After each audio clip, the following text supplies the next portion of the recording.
सभी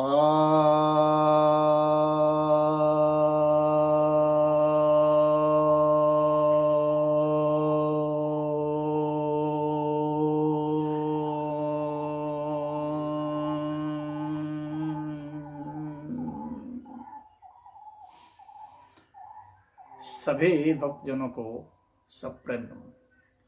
भक्तों, आज आपकी जिज्ञासा का समाधान लेकर आया हूँ। एक जिज्ञासा आई है कि शरीर के किस अंग को हम कह सकते हैं कि मोक्ष प्राप्त हुआ।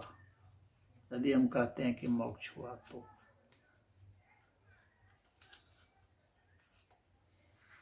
पहली बात यह है कि शरीर को कभी मोक्ष प्राप्त नहीं होता है। शरीर प्रकृति का ही एक अंग माना जाता है, तो शरीर का कोई भी अंग जो है वह प्रकृति का ही है। तो जो प्रकृति का अंग है उसे मोक्ष प्राप्त नहीं होगा।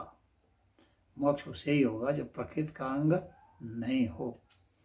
तो शरीर को कभी भी मोक्ष नहीं मिलता। शरीर बंधन को भी प्राप्त नहीं है तो मोक्ष को भी प्राप्त नहीं है।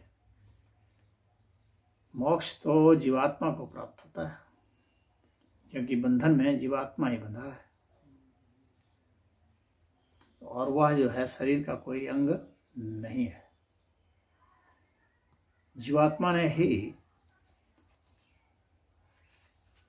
शरीर को चुना,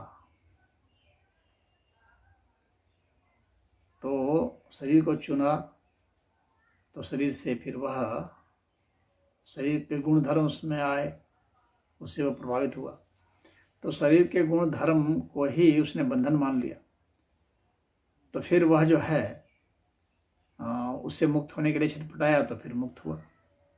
अगर जब तक वह नहीं छटपटाया, जब तक उसमें वह जिजीविषा नहीं हुई कि मुझे इससे मुक्त होना है, तब तक शरीर को धारण किए हुए रहा।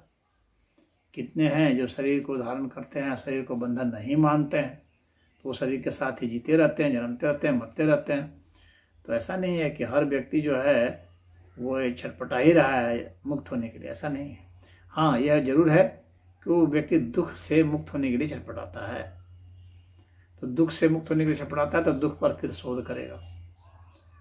भय पर से छटपटाता है, परेशान होता है, भय पर शोध करेगा।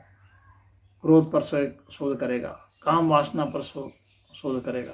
तो जब जहाँ पर सभ्यता इतनी विकसित हो गई, अध्यात्म इतना विकसित जहाँ हो गया, जहाँ इन सब पर शोध हुआ, तो वहाँ पर फिर हुआ कि भाई आखिर दुख किसको महसूस होता है, भय किसको होता है, शरीर में कौन सा अंग है जो भयभीत होता है,